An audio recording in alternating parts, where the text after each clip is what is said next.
কক্সবাজার সৈকতের লাবণী পয়েন্টে গোসলে নেমে নিখোঁজ জুহায়ের আয়মান নামের পর্যটকের মরদেহ উদ্ধার হয়েছে।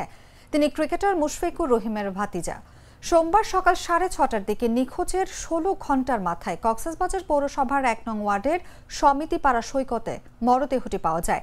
মরদেহটি উদ্ধারের পর কক্সবাজার সদর হাসপাতালে নেওয়া হয়েছে বলে জানিয়েছে সি সেফ লাইফগার্ডের সিনিয়র কর্মী মোহাম্মদ ওসমান।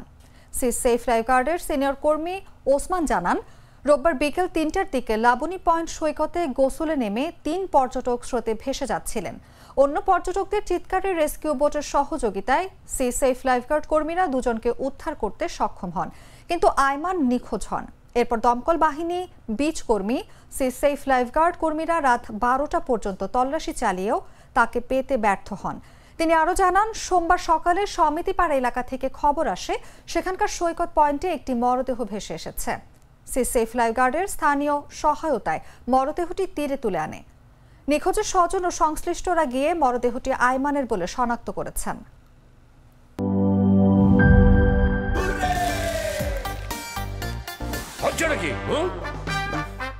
সিচুয়েশন যেমনই হোক, হুররে থাকলে নো টেনশন।